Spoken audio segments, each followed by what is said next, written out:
Okay, folks, we're going to move on and do our afternoon public comment session. And I will turn this over to Dr. Lee. Sure. And let me get my list together here. Mr. Miller, would you like to go now? Okay. He has to take a call, so he's going to go a little bit out of order, but I think we'll be okay. And remember, we have 5 minutes. Thank you. So for the new members, welcome. My name is Robert Miller, and I'm a ME/CFS patient of 25 plus years. You heard one of the representatives from Hemispherics talk earlier about the drug Ampligen. I am an Ampligen patient. It's how I'm able to be here and be able to be somewhat coherent. And I'd like to say that until we make a lot more progress than what we've made up to this point, that I'm not going away. I'd like to state to President Obama, I'd like to ask him what happened to his promise to my wife, Courtney, and to my sons. I'd like to know if he really did go to the NIH as he said he would do. I'd like to thank Dr. Coe for the information he shared with us earlier today, as I believe it's the most input that he has shared with this patient population. Now, again, I'd like to welcome the new members of the committee and thank you all for committing yourself to this role. And I would ask you to review the recommendations made by this committee over the last 5 years and move the process forward for patients to see results from those recommendations. Retracing the steps of the last few years of this committee would waste more years of lost time for patients who have lost so much time already. HHS and its agencies has not responded to or performed on the most important recommendations, like recommendations to implement a national network of research centers or centers of excellence for research, treatment, and clinical trials in ME/CFS, and it's time to demand a response from the Secretary of Health. I would reiterate my call for this committee to be bold and recommend that the NIH spend $100 million a year on ME/CFS, just like it does on multiple sclerosis, which is a similar neuroimmune disease with a smaller patient base. The NIH neglects 1 to 4 million Americans who have ME/CFS. And we heard earlier, a majority of those are women. This illness has been the least funded by NIH among widespread diseases with only $6 million a year in funding. Yet our nation is willing to spend billions of dollars in direct costs to keep us ill. There was a comment made earlier this afternoon by a young, very smart patient and a friend of mine. He figured out that we could fix our funding issue. Since we spend about $1 billion a day on Afghanistan, all we need to do is pick up all the ME/CFS patients and go to Afghanistan, because that's where the money is. Thank you, Matt. As an American, I'm embarrassed to tell you that the most exciting research in this field is occurring in foreign countries. Norwegian researchers, one who was denied access to today's meeting, but was allowed to access a previous meeting, they're conducting clinical trials with the treatment Rituxan, with early but promising results. Researchers in Australia are identifying immune and autoimmune irregularities that may soon be potential biological markers for ME/CFS patients, because in their country and their state, ME/CFS is a disease, not a stigma. The federal health agencies in other countries are supporting real research in the causes and treatments of my illness. If that were true in the U.S., I would be well, and so would millions of other Americans who suffer like I do. I've personally come to this committee for 6 years seeking clinical trials for ME/CFS treatments. I've told my story about being enrolled 12 years ago in the only clinical trial in this country for CFS treatment, Ampligen. I've told how I had to first move from Reno from Las Vegas to find a knowledgeable clinician who was later able to enroll me in early Ampligen trials. Then later, how I had to uproot my twin boys and wife from Virginia to return back to Reno to participate once again in the Ampligen trial because my health had failed. This does make me lucky because I was able to access it once again, but it puts a huge burden on my sons and my family.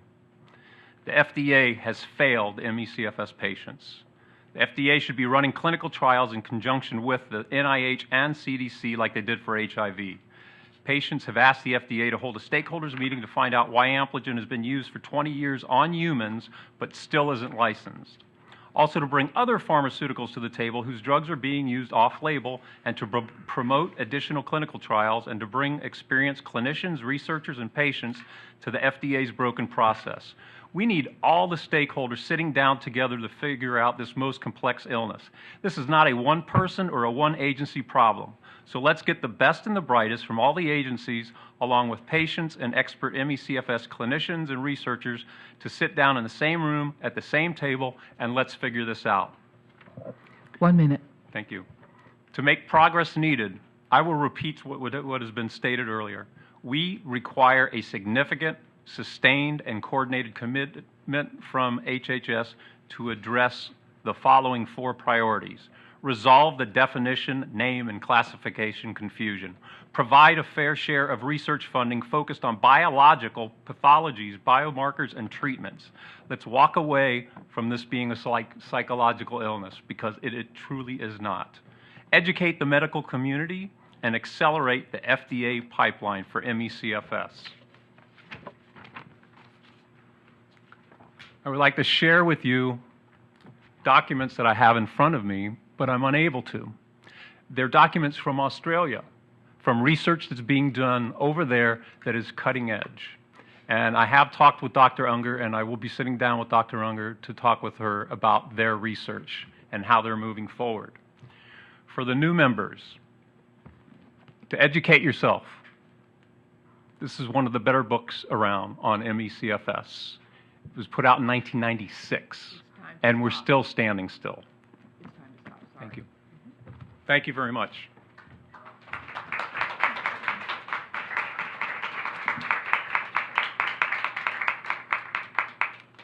Thank you again for allowing me to. Sure, no problem. The next person is someone I need to call, Janelle Wiley. So let me make that call. I failed you again. Sorry about that.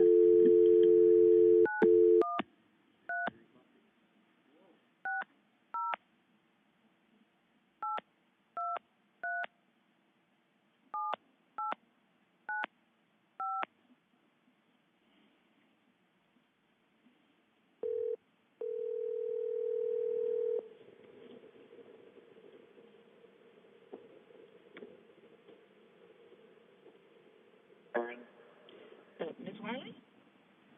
No, you have the wrong number. Sorry about that. Uh-huh.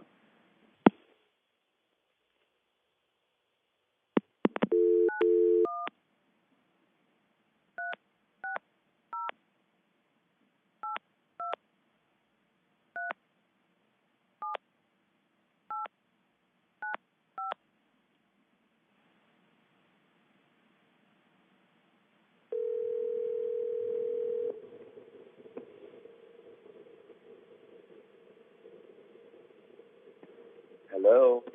Sorry about that. I must have the wrong number written down. Okay. Okay. Thank you.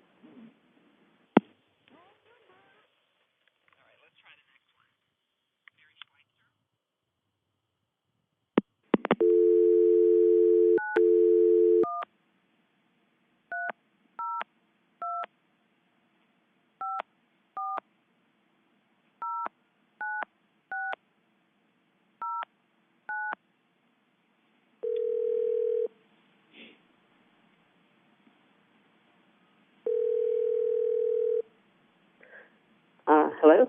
Yes, Ms. Schweitzer? Yes, just a second. Let me get the requisite windows shut down and turned up and hide from my Irish setters so they don't start talking. Okay, I can start. So we're ready for your comments. You have 5 minutes. Thank you. Thank you very much for allowing me time to speak.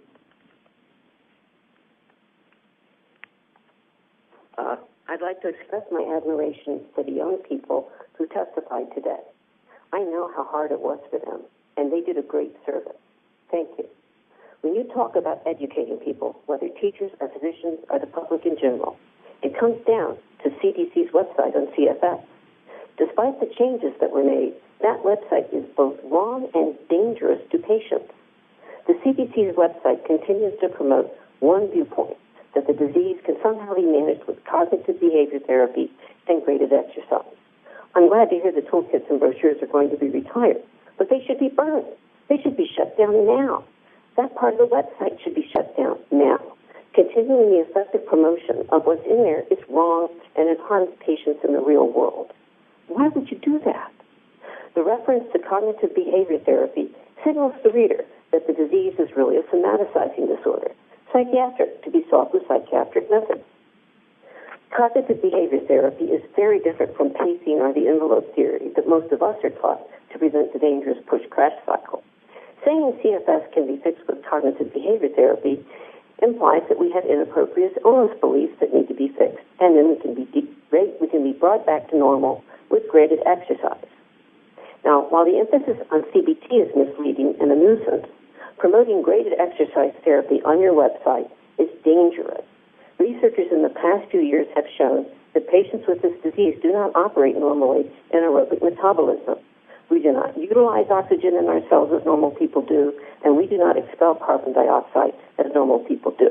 Without an understanding of this mechanism, graded exercise is dangerous. Other research articles suggest that there are significant cardiac abnormalities. Again, without understanding how this works, graded exercise is dangerous. Finally, studies conducted by patient organizations in the UK have consistently demonstrated that graded exercise harms more patients than it helps. If it were a drug, it would never get past FDA. But the CDC recommends graded exercise on its website and in the published material it continues to send out. This is not okay. End it now. And please, while you're at it, end your relationship with British psychiatrists who work for insurance companies, such as Peter White, who works is chief medical officer of 2 insurance companies. While CDC helpfully links to Dr. White's website at St. Bartholomew, where he ponders whether CFS should really be classified as neurasthenia, there's no link to American researchers or clinicians. None, zero, zippo, zilch. Why is that?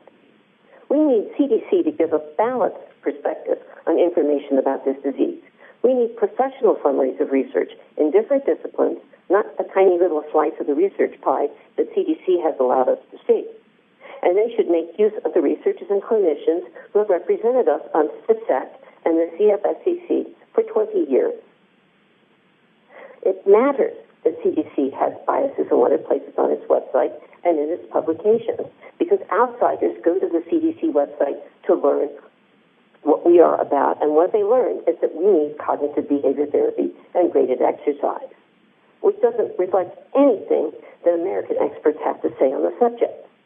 Then when I heard CDC's testimony today, I had to wonder, where do I fit? Where do people like me who were in cluster outbreaks fit? I have a diagnosis of myalgic encephalomyelitis. I did both the Ramsey and WHO definitions as well as the 2011 international definition from the Journal of Internal Medicine. I have immune defects, and I am beset with active viruses, some of which are in my spinal fluid. If you could not find anybody with viruses, then your subset did not include me or patients like me. Where were we in that subset, in that patient sample? Something's wrong there. That's not right. So if I don't belong there, maybe I need my own advisory committee. Let me suggest we have a myalgic encephalomyelitis advisory committee, where you can study people who were in the cluster outbreaks and people who have viruses and other pathogens and immune defects and are really, really sick. And I hear that definitions are going to be discussed. So on the subject of definitions, the precluded definition in 1994 was only intended to be temporary until subsets of patients had been identified using biomarkers. If you read the article, you can see that. There are subsets who've been identified, but CDC ignores. Nothing has changed in 18 years. Nothing. 1 minute, please. Okay. The Reed's definition, sometimes misleadingly called empirical, has no basis at all on research. In the lone article where he used his own questionnaires on a set of Kansas patients who had already been diagnosed with CFS using Fukuda, he could only come up with 6 who matched. I would hardly call that a ringing endorsement. They should be dumped. The Canadian definition of 2003 was created by a committee of seasoned clinicians after Canada adopted its own version of ICD-10 and placed both CFS and ME in the same category under neurology. It is intended for clinical use, but it has already been used successfully in research. Use this definition. Dr. Reeves always told us there would be no references to different names or definitions until the community of scientists came up with one. Well, they have. Last summer, a group of researchers and clinicians, led by Bruce Carruthers, published an article in the Journal of Internal Medicine, a respectable refereed scientific journal, defining myalgic encephalomyelitis and offering a way to diagnose it. The new ME definition makes post-exertional exacerbation of symptoms, which can be measured objectively, the center of the disorder, not fatigue or Ms. chronic Schweitzer, fatigue. you've had about 6 minutes now, so thank you very much for your time. Okay, thank you. Bye-bye.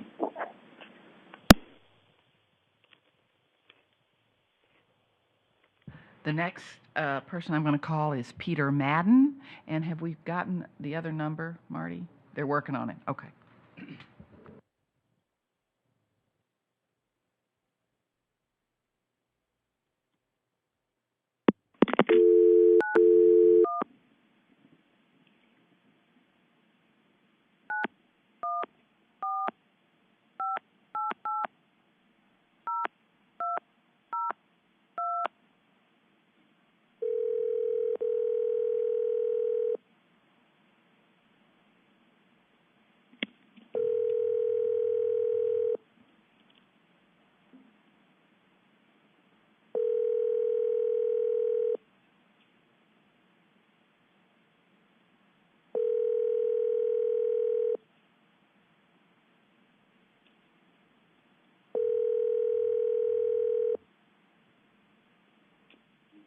Hello, this is Pete.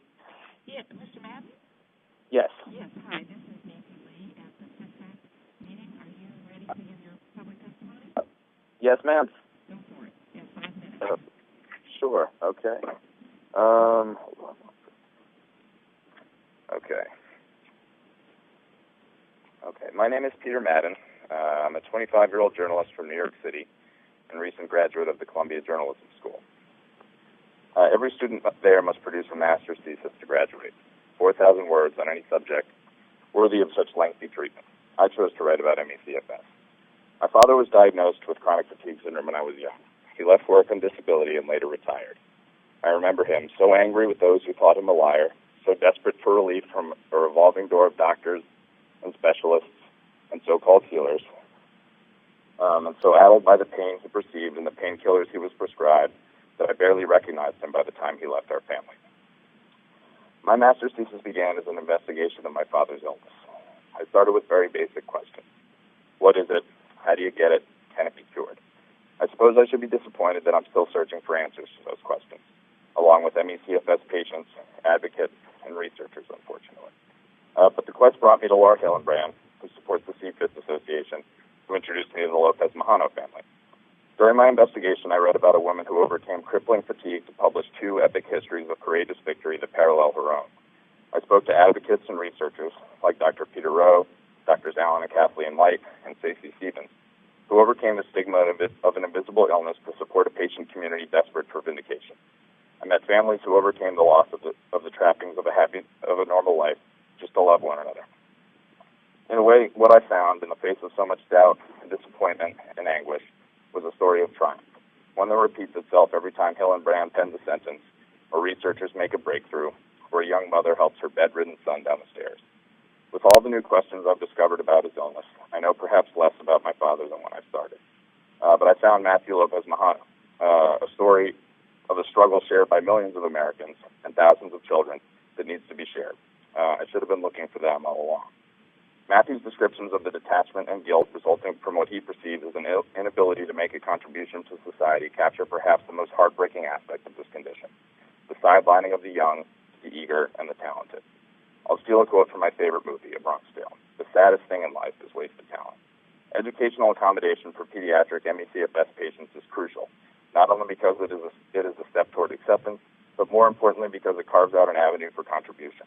That's the only way, short of a cure, to alleviate those feelings of shame, to find a way for those who have been left behind by the pace of our world to join in its improvement. Otherwise, we risk dooming thousands of young people to my father's life of missed opportunity and bitterness. I always resented him for wasting the talents that I admired and aspired to, but now I'm not sure that he was given much of a choice. Appropriate educational accommodation will vary from patient to patient depending on the degree of impairment and physical function. The educational system must recognize and support students through the wax and wane of their symptoms and work with students and families to ensure that the student's education is offered at their intellectual level. Cognitive impairment typically does not equate to a drop in IQ, so students must be supported in their quest for knowledge. We must help them remain part of the world despite the limitations imposed on them by the illness. If you wish to obtain a copy of my master's thesis, please contact me at peter.a.madden@gmail.com. That's peter.a.madden@gmail.com. And thank you for your time and attention. Thank you very much, Mr. Madden. Thank you.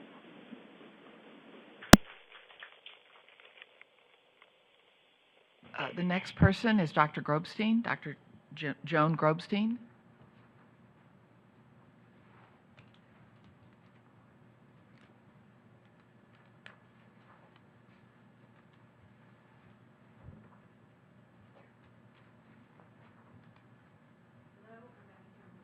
Can you punch the button? Thank you. There you go. Hello, I'm Dr. Joan Grobstein. I'm a physician. This is a hopeful time in the history of ME/CFS. We have everything we need to make rapid progress. We have good definitions of the disease. We have potential diagnostic tests that demonstrate its cardinal symptom, post-exertional malaise. We have some promising treatments, rituximab, MOF, and antivirals that may lead to improvement in the health of patients and also point toward the underlying causes or cause. What we do not have is support from the leadership of the medical and scientific communities and funding from our government. We also do not have confidence that our government is listening to us. With all due respect, we need more from Dr. Coe than a greeting and an expression of concern. We need to see progress. 2 meetings and more of the same from the NIH, CDC, and FDA is pretty thin gruel. We need a plan. The NIH State of the Knowledge Conference was held more than a year ago. Despite the many interesting topics that were discussed, we still do not see NIH funding that puts us on a parity with similarly disabling but rare diseases like MS. ME/CFS is not a disease limited to women. It belongs in one of the institutes where it can receive the attention of a strong leader. We have also been told by many researchers that the grant review process for ME/CFS projects at NIH is inadequate and needs improvement. At the CDC, precious research dollars are being spent to attempt to validate, expand, or repair the discredited empiric definition. We are also told that they are, quote, evolving the flawed Fukuda definition. Patients recognize their disease in the Canadian and international definitions. We should be using them. CDC should stop resisting this change. There may be outbreaks occurring that are not being identified because of the definition problem, such as a fairly recent possible cluster in Texas. Longitudinal studies still need to be done. The sickest patients should be identified and their access to care assessed. Instead, a recent CDC study referred to today showed that extremely ill patients are not interested in card games. How much did we pay for this information? Meanwhile, the website is somewhat improved but still inaccurate. The toolkit should be removed immediately. The FDA has shunted ME/CFS between 6 different divisions. Because of this, no division has developed the expertise to efficiently evaluate potential therapies and make them available to patients.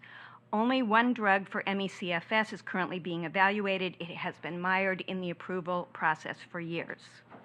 Unfortunately, this committee's function is only advisory, and we are more often told what it can't do than what it can. Frankly, many patients now believe the committee will never accomplish anything that will significantly improve their lives. The list of past recommendations hasn't been updated since July 2011, and there has been no action on most recommendations. Can the committee overcome this structural problem and facilitate progress for patients? There are 3 things you can do. First, make specific recommendations about needed organizational changes and funding levels at the FDA, CDC, and NIH, and ask for a response from the leaders of each. Some possibilities are described in my written testimony. I hope that you will read it. Second, require accountability. Ask for an update from Dr. Koh on all of the recommendations in the past 5 years. Ask the same from the ex officio members. Ask for an accounting of all ME/CFS-related projects at the NIH and CDC, including names of lead researchers, names of projects, and funding amounts. 1 minute. Keep track, keep asking. Think about what else needs to be done and make specific requests. Third, repeat the CFSAC recommendation of October 2009 condemning the empiric definition. Insist that a consistent definition that requires post-exertional malaise and emphasizes orthostasis, such as the Canadian and international consensus definitions, be used for all funded research. A bad definition produces bad research. This is well established. We need to move forward. I support the joint letter of concern requesting a meeting with Secretary Sebelius to discuss some of these issues as well as several others. This is very important. The agencies need clear direction and follow-up from the Secretary. Finally, I urge the committee to make a strong statement asking that the diagnosis somatic symptom disorder be removed from the DSM-5. To quote Mary Dimmock, this diagnosis can be used to turn a patient's justified concern for his or her physical health into a psychiatric illness. This is especially problematic for a disease like ME/CFS, which currently has no generally accepted diagnostic tests. The comment period ends on June 15th, and it is important that this committee submit a comment quickly. Thank you.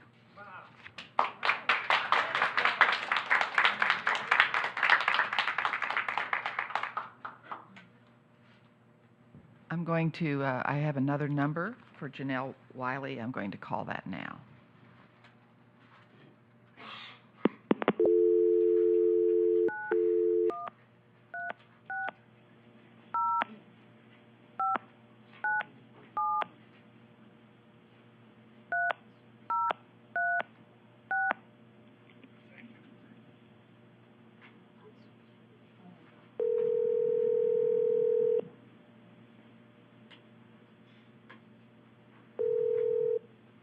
This is Janelle. Yes, Ms. Wiley.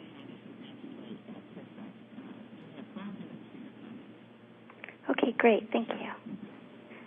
Hi, I'm Janelle Wiley. Nice to be with you by phone.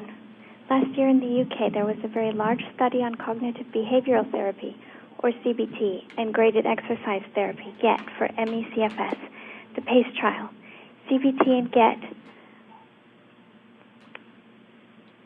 are the same treatments listed as top treatments by CDC. One of the study authors is a consultant to CDC's ME/CFS division, and studies by him and his colleagues are frequently cited by CDC. Spending over £5 million, more than the usual entire NIH budget for ME/CFS for a year, and enrolling 640 patients, possibly the biggest ME/CFS study ever, and setting out to determine the safety and efficacy of these 2 treatments most recommended by health authorities around the world, this study has the potential to be a capstone project. What has been done with this opportunity? First, let's talk about safety. Tom Kindlone wrote a paper which was published in the Bulletin of International CFS-ME Association, which is a peer-reviewed publication.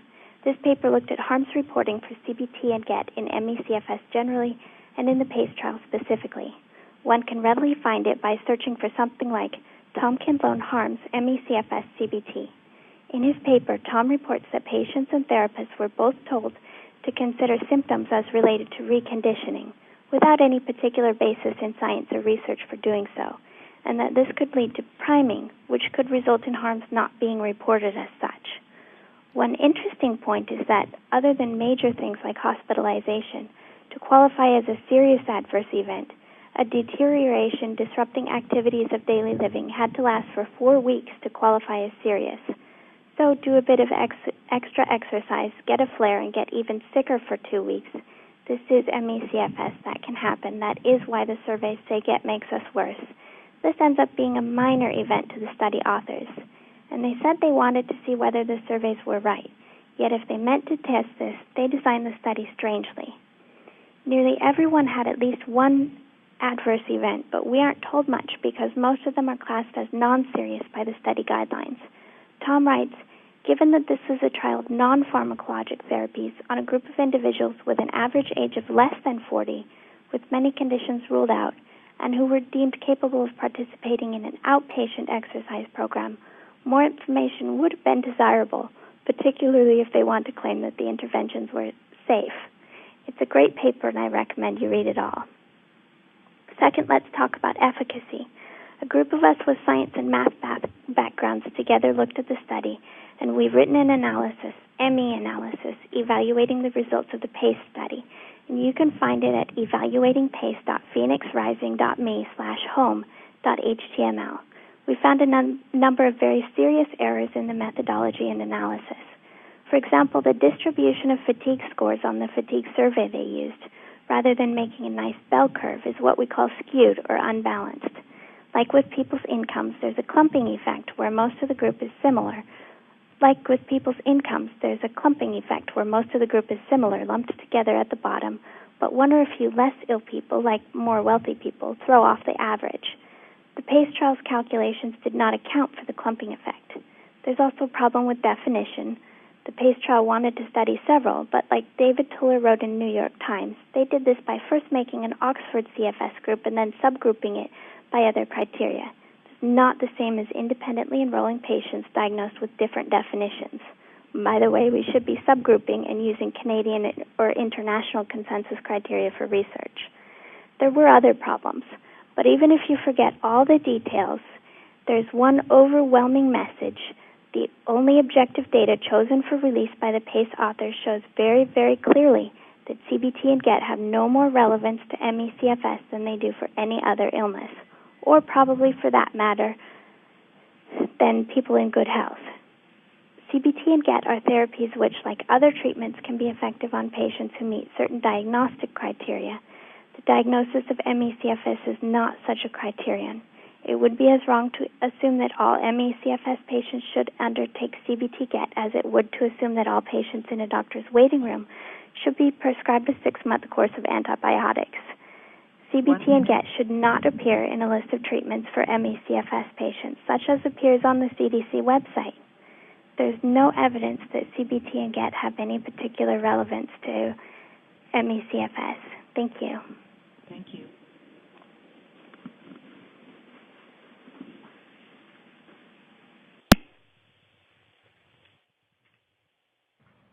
The next speaker is Joan Militello.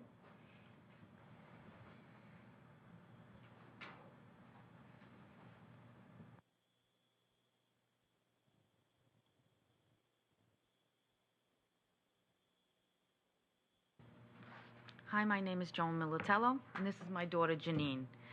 I'm the mother of a beautiful and intelligent 18-year-old daughter who has had ME/CFS since 2007. While you listen to our story, I would like you to put yourselves in our shoes and those worn by the many young people and their families who have had similar experiences. The change from a healthy child to one who was bedridden was a rapid descent. The worst part, not knowing what was wrong with her and the inability to get a diagnosis. Janine's decline began in September of 2007, where she had dislocated her knee, then got a strep infection, then developed shingles, then had post-herpetic neuralgia. This occurred all within, say, 6-week period. And she wasn't getting better. We went to a neurologist. The neurologist tried to help us. He might have been on the right road. He had given her gabapentin, Neurontin, and he was trying to treat her, but she wasn't getting better. Her pediatrician, who was seeing her at the same time, felt that it was all psychological. She pulled me out of the room several times and told me that she needed psychiatric help, that she had school phobia. And shortly thereafter, the neurologist said there was nothing more he could do to help her. So now we were again on our own. I searched the internet. I found that we should see a rheumatologist. We went and saw 2 well-known rheumatologists. And yes, the first one diagnosed her as chronic fatigue, the other one diagnosed her as fibromyalgia. But both of them said we had to push her through it, that, she couldn't get out of bed and we couldn't get her to do anything. And you know what I mean? She would cry. And the pressure was to get her out of bed, get her moving, and tell her she was fine. But that was their suggestion. She has to push through it. And it didn't work. So now we were again on our own. The big thing is they pushed for a psychiatric evaluation, that she needed a psychiatrist. Finally, because their reports were stating that mother was not following their recommendations and that we were going against it, we did see a psychotherapist who supposedly specialized in fibromyalgia. Unfortunately, she wanted to see a psychiatrist, so we went to a psychiatrist. Janine ended up on a 2-year regimen of medications that was so hard to get her off. It took Dr. Levine, a great deal of help from Dr. Levine to get her off the medications. They were addicting and they weren't helpful. She wasn't any better. So anyway, initially with school, now we go to education. We have no medical support. School, the neurologist initially wrote notes for us, and then we lost him, so we had no one to support us. So they insisted that she had to come to school. They refused to give us home tutoring. They bullied us. When they did send tutors, the tutors were, we had one that actually chased her to her bedroom because she was so exhausted from doing the work, the mental fatigue, and she insisted that she had to do more. She was there for 4 hours, and she was going to work with Janine for 4 hours. The school, again, insisted we see their psychiatrist. So we went to their psychiatrist. Their psychiatrist bullied her to the point that I have to tell you that it had to be the darkest moments for me as a parent. She made her go in there alone with her, and I don't know why in my wildest dreams I would allow that. But she proceeded to ask her what she saw as her future, and she described what she wanted to do, and how are you going to do this? And she said, what do you mean, how am I going to do this?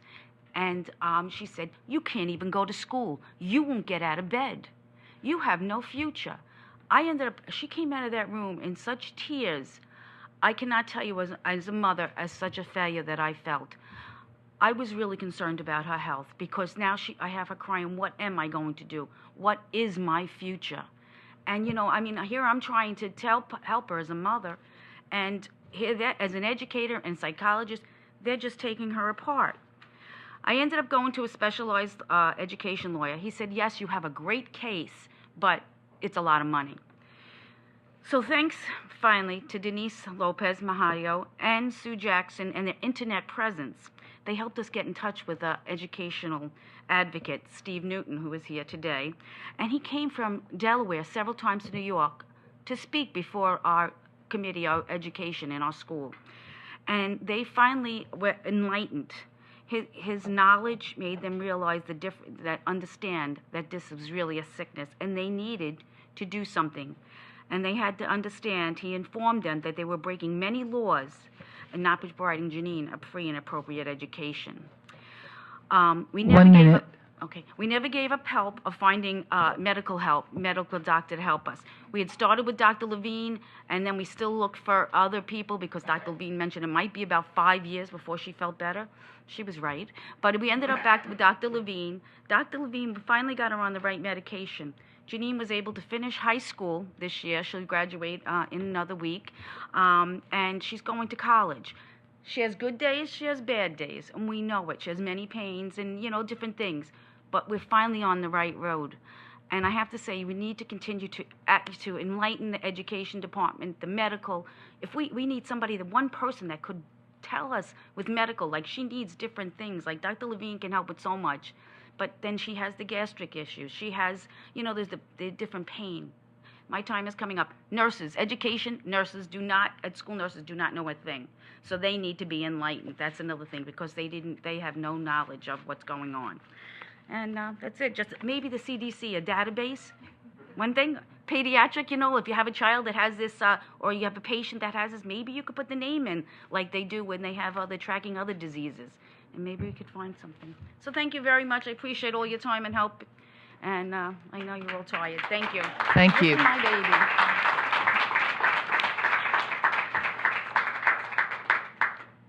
I'm now going to call Kyle York.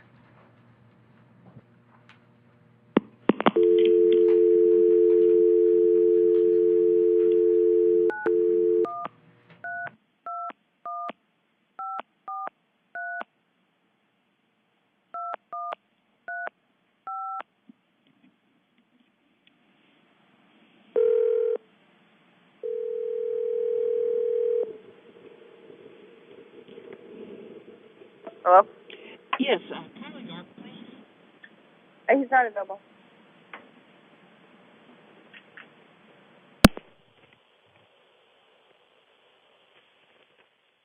Hello?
Hi. I'm sorry. I think we got disconnected. Yeah, is this Mrs. York? Yes. Yes. So, are you going to speak or is Kyle going to speak? I don't think Kyle is. Okay, it's no matter to me. I just want to... Yep. Okay, so you have 5 minutes. Yeah, Jen, do you want the 5-minute thing? Okay, yep. Okay, go ahead. You may start. Okay, so I gotta start. No, you are on a speaker so we can all hear you. 1 second, please. Sure. Yes, you want here. Yep.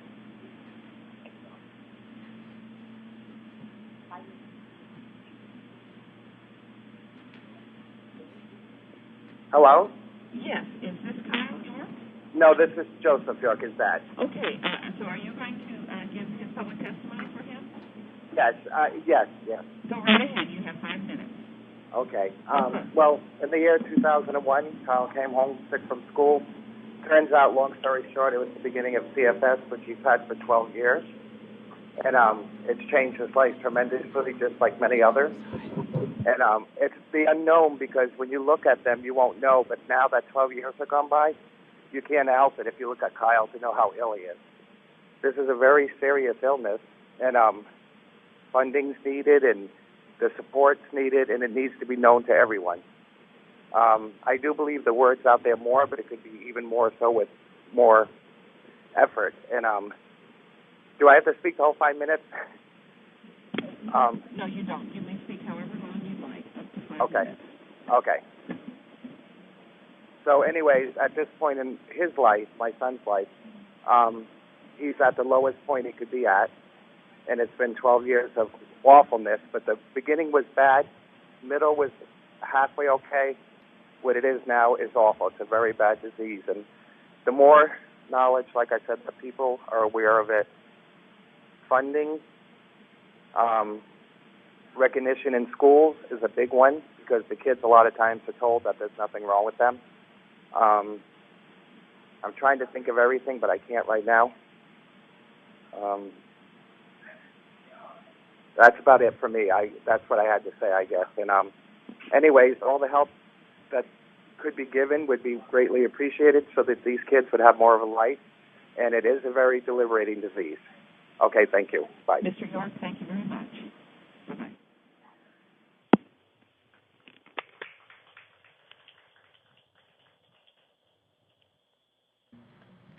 Our last speaker for today for public comment is Lori Chapo Kroger. Did I say that correct? Chapo? Yes? Chapo.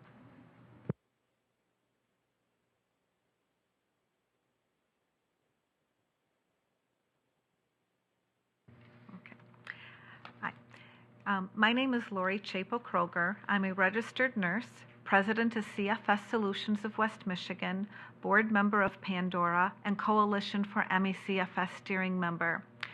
One of CFS Solutions' goals is to ensure that healthcare providers are educated with correct information to change any bias about ME/CFS that affects patient care. This is the reason we endorse the request for action letter that Mary Dimmock read this morning, and I would like to expand on the education aspect of it. In my written testimony, there were some demonstrations that show the biased beliefs towards CFS and that it distorts clinician behavior and alters clinical assessment, directly affecting patient outcome. The saddest story is that of the pregnant woman whose physician wanted her admitted to the hospital via the ER because she was dehydrated and had severe morning sickness. Once the ER doctor discovered she had chronic fatigue syndrome, she was refused admission and sent home still vomiting. A pregnant, disabled patient was abandoned because of unspoken stereotype. This type of corrupt judgment and disgraceful behavior is appalling and goes against everything healthcare profession is supposed to represent. The HHS must undertake a strategic, coordinated, and fully funded effort to meet the critical need for adequate ME/CFS research, treatment, and provider education. Unfortunately, the CDC and other governmental agencies have contributed to this discriminatory philosophy. Past CDC policies and verbiage were not clear and led to these erroneous conclusions by medical personnel and led to the mistreatment of patients. The CDC website is where providers go for education. The CDC did make positive change on their website as recently as May 12th, and we wish to thank you for doing that. But improvement still needs to be made, especially in the diagnostic and treatment recommendations. And more troubling, as we all heard, is the toolkit. It simply just has to go. Too much emphasis is placed on CBT and GET, and this contributes towards the misunderstanding of the illness. It reinforces incorrect ideas that CFS is psychological, and because of inconsistencies, physicians are confused on how to prescribe GET. A recent journal advises aerobic exercise be ordered 5 times a week, driven by duration instead of by physical symptoms, and patients are being harmed. More encouraging is the recent release of the primer by the IACFSME for clinical practitioners, and it's based on the Canadian consensus criteria. This primer far surpasses anything available for clinical use, and the One CFS Solutions of West Michigan will distribute. We recommend that the CDC adopt the IACFS primer as its new baseline and collaborate with international MECF experts and patient organizations to refine it over time. Another cause of medical professional ignorance is the inappropriate classification of CFS by the National Centers for Health Statistics Department of the CDC. To correct this problem, the Coalition for ME/CFS submitted a proposal that supported 8 years of CFSAC recommendations to reclassify CFS as neurological, as it is aligned with the WHO ICD-10. However, the director of the NCHS has not followed his own policy. Once again, MECF patients and experts, you, have been disregarded because the NCHS guidelines on their website states that a decision was to be made before January 1st, 2012. Yet we have not heard anything, and emails and phone messages are rudely ignored. The HHS is the one organization proposed to provide the leadership needed to undertake a strategic, coordinated, and fully funded response to the challenge of ME/CFS. As one of the organizations signing the joint call to action letter sent to Secretary Sebelius, we look forward to scheduling a meeting with key representatives from across the HHS to further discuss educational concerns and formulate a comprehensive plan. Thank you. We have another session tomorrow. I thank all of the people who commented, provided their comments today, and here and on the phone.